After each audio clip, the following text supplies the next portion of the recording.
Assalamualaikum warahmatullahi wabarakatuh. Selamat datang kembali di Polkadot Channel. Dan pada video kali ini saya sedang memperbaiki sepeda motor Supra X dengan basic Supra X All ya, Supra X seri C100. Dan ini persamaannya sama dengan generasi legenda Supra Fit, Revo Lawas, Prima atau juga Honda Win, karena konstruksi mesinnya hampir 90% sama ya. Motor ini kendalanya ngebul, berasap ya, ngebul dan berasap bagian knalpot. Dan setelah saya bongkar dengan keadaan seperti ini, kita akan cek kerusakannya di mana saja, dan saya akan jelaskan apa saja yang menyebabkan motor Honda Revo atau Honda seri C100 bisa mengakibatkan motor ini ngebul. Karena pada dasarnya motor yang ngebul itu diakibatkan oleh oli yang kebakar yang masuk ke ruang bakar, diakibatkan kebocoran pada komponen yang rusak atau aus. Dan kita akan mulai pengecekannya. Kita mulai di bagian boring dan piston. Saya sudah membuka satu bagian atas ring dari piston ini, dan untuk pengecekannya seperti ini. Untuk pengecekan kerenggangan antara piston dan liner pada boring ini, karena jika piston udah aus atau liner udah aus, maka biasanya oli dari ruang karter masuk ke ruang bakar. Dan untuk cara pengecekannya seperti ini, kita buka bagian ring pistonnya, kita masukkan ke bagian liner dari buringnya. Nah, seperti ini.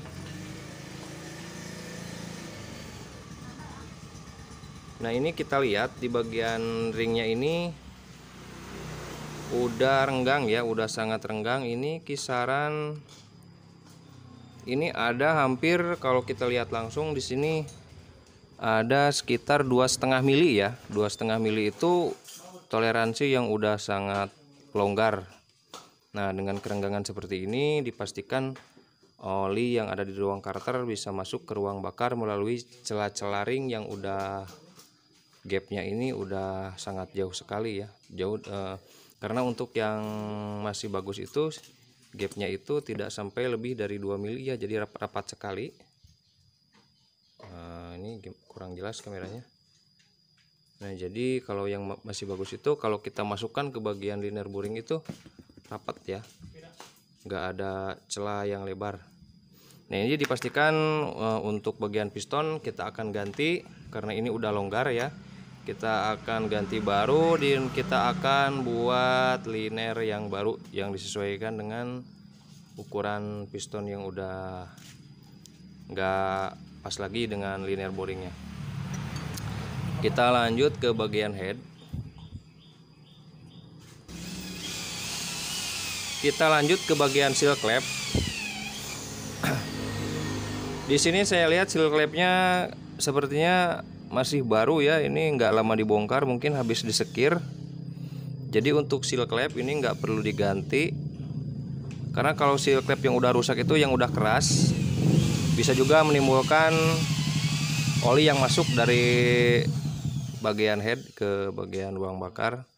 Namun di sini sealnya masih bagus, jadi kita nggak akan ganti. Kita akan cek di bagian klepnya.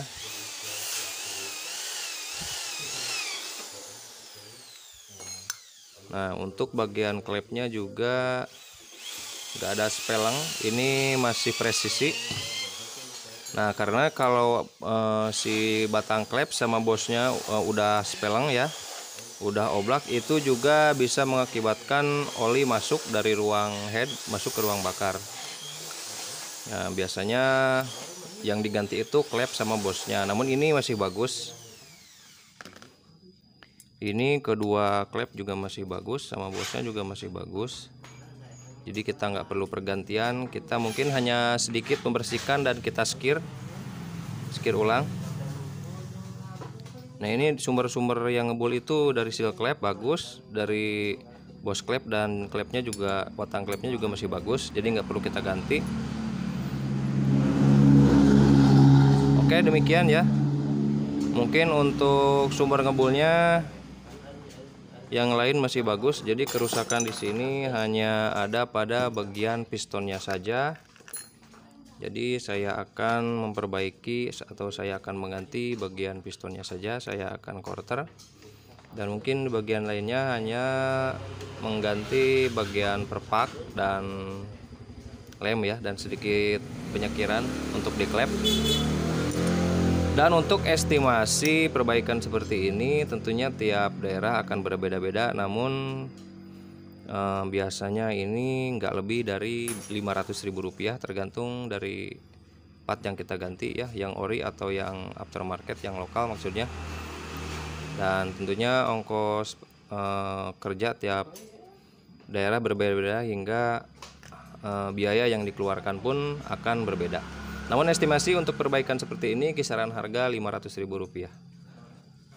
Oke, demikian, mudah-mudahan bermanfaat buat teman-teman pemula semua. Sampai jumpa di video berikutnya. Assalamualaikum warahmatullahi wabarakatuh.